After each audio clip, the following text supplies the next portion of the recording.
No, no, candidato. Le estoy preguntando, ¿cómo se da esto? Usted dice que no se fusiona, que se habla de leyes, pero fue su sector quien envió al tribunal. Que no consideraron nuestras observaciones de cómo hacerlo para que efectivamente bajaran los femicidios. Usted sabe hoy día cuál es la tasa de homicidios en El Salvador, incluidos los temas de femicidios y temas de disputas familiares. Cero.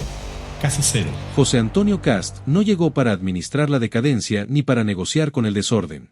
Llegó para romper el tablero, para imponer autoridad y para devolverle al Estado chileno el control que durante años fue cedido al crimen, a la violencia y a la ideología.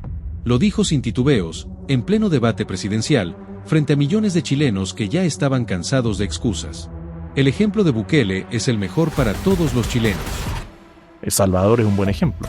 Salvador, con Nayib Bukele, en 6 años, terminó con las maras. Están todos presos. Hay 100.000 personas presas, pero hay 6 millones libres. Antes habían 100.000 que mandaban y 6 millones presos de las maras. Eso requiere decisión, eso requiere coraje. Y nosotros estamos dispuestos a hacerlo. No fue una frase al aire, no fue propaganda, fue una declaración de guerra al caos. Porque Bukele no es un discurso, Bukele es un resultado. Es la caída histórica de los homicidios. Es el control total del territorio. Es un país que dejó de vivir arrodillado ante las pandillas y decidió levantarse con ley, con fuerza y con decisión. Kast entendió algo que la vieja política nunca quiso aceptar. La seguridad no se dialoga, se impone. La paz no se promete, se garantiza. Y cuando el Estado duda, el crimen avanza. Por eso su visita a El Salvador no fue turismo político. Fue una inspección directa de un modelo que funciona. Fue mirar de frente lo que ocurre cuando un gobierno deja de ser rehén de ONGs, de burócratas internacionales y de ideologías fracasadas, y decide gobernar para la gente honesta. 11:30 de la noche, Plaza de Armas de Salvador, Palacio de Gobierno, Catedral, la Biblioteca Nacional. Esto hace 5 años era impensable. ¿Cómo lo lograron? Haciendo cumplir la ley. Nosotros podríamos alcanzar lo mismo en nuestra patria. Kast volvió con una convicción inquebrantable. Chile necesita orden. Chile necesita ley. Chile necesita carácter. El triunfo fue contundente. Las calles hablaron. Las urnas gritaron. La narrativa progresista colapsó. Chile celebró masivamente porque la ciudadanía entendió que ya basta de justificar al delincuente, de criminalizar a la policía, de relativizar la violencia y de convertir al Estado en espectador. Latinoamérica despertó, y el mensaje fue brutalmente claro. El experimento del comunismo maquillado fracasó, la paciencia social se agotó, y el péndulo giró con fuerza. Desde Estados Unidos, Donald Trump lo reconoció de inmediato, porque sabe identificar a los líderes que vencen al sistema desde abajo. ¿Cuántas personas han expresado su negativa a Real Voice of America en español? Antes que nada, gracias por el honor. Muchas gracias. Oye, Ross, los comunistas perdieron a Chile y el candidato pro-Trump o alguien lo que sea, por supuesto, ganó las elecciones. ¿Crees que la ola de derecha en el mundo español se debe a tu influencia? Bueno, yo solo acabamos de pasar un buen rato en Honduras. Como ustedes saben, tuvimos una gran elección allí. Yo apoyé a alguien que no estaba a la cabeza y él ganó las elecciones y tuvimos una buena elección. Hace apenas unas horas descubrí en Chile que la persona que yo apoyaba, que no estaba en la cabeza, ganaba fácilmente. Así que estoy deseando rendirle homenaje. He oído que es un muy buen hombre. No estaba puntero y terminó ganando fácilmente. Exactamente como Bukele. Exactamente como los que se atreven a enfrentar al aparato político, mediático y burocrático, y aún así ganan. Pero Kast no se quedó en los aplausos. Fue más lejos. Mucho más lejos. Anunció que romperá relaciones con las dictaduras de Venezuela, Cuba y Nicaragua, no como gesto simbólico, sino como posición política y moral. Hay que terminar con la política exterior hipócrita en Chile. Cuba, Venezuela y Nicaragua son dictaduras, donde la oposición es encarcelada, no hay libertad económica, social ni política, donde se violan los derechos humanos todos los días. Llegó la hora de dar una señal concreta. Vamos a romper relaciones con esas dictaduras y vamos a liderar un proceso político y diplomático en Latinoamérica para liberar a esas naciones.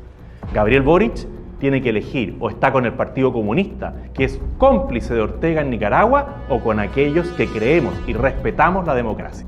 Porque no se puede hablar de democracia mientras se le sonríe a tiranos. Porque no se puede defender la libertad mientras se legitima a narcoestados. Y entonces apareció la reacción predecible del régimen venezolano. Nicolás Maduro, el narcotirano que gobierna desde el miedo, lanzó amenazas, creyendo que intimidaba como siempre. Decirle a este señor Katz, usted podrá ser seguidor de Hitler y educado en los valores de Hitler. Usted podrá ser pinochetista, convicto y confeso, pero cuidadito, le toca un pelo a un venezolano. A los venezolanos se respeta, cuidadito. Escúcheme bien, ¿oyó? El que se mete con Venezuela se seca y usted se puede secar aceleradamente, señor K. Se los digo desde Caracas, capital que vio parir a los gigantes de América. Entonces sale la Sayona, Leopoldo López, el viejito González, a apoyar que el señor Katz amenace a la migración venezolana, le dé un plazo y diga que si no los va a detener, les va a quitar el carro, la casa, cuentas bancarias y los va a expulsar como que fueran delincuentes. Señor Katz, tenga cuidado ya. Deje quieto a quien quieto está. La migración venezolana tiene derechos. La Constitución chilena se los debe garantizar. Pero esta vez se encontró con algo que no controla, un presidente que no se arrodilla. La respuesta de Kast fue un golpe seco, directo, sin maquillaje diplomático. ¿Cómo tomó el apoyo de Donald Trump el día de ayer, las palabras que dijo desde el Salón Oval y también las críticas de Nicolás Maduro? ¿Se nos puede contar? Bueno, es evidente que tanto Donald Trump como Giorgia Meloni, Héctor Orbán hayan enviado sus saludos porque esto es una buena noticia para el Cono Sur. Y las palabras de Maduro me tienen sin cuidado. Las del presidente de Colombia. Las del presidente de Colombia, bueno, es una persona que salió electa democráticamente. Él emite los juicios desde ese punto de vista, pero yo me centro más en las declaraciones de Maduro, que es un dictador, un narcodictador, y que hoy día está pasando momentos difíciles por la presión que está ejerciendo Estados Unidos, seguramente luego quizás otros países, porque la exportación de la droga no es aceptable. Me tiene sin cuidado las amenazas de un narcodictador. Una frase que recorrió Chile. Una frase que recorrió Latinoamérica. Una frase que muchos pensaron, pero pocos se atrevieron a decir. Esto no es un simple cambio de gobierno. Esto es un quiebre histórico. Chile se suma al bloque del orden, al eje de los países que entendieron que sin seguridad no hay derechos, que sin ley no hay libertad y que sin autoridad no hay futuro. El mensaje está lanzado. El modelo está claro. Y el continente observa. Gracias a todos por mirar el video hasta el final, espero que te haya gustado y así puedas volver en un próximo video. Cada día estamos informando todo lo que ocurre en El Salvador, así que ya saben, esto ha sido todo por hoy, nos vemos en una próxima.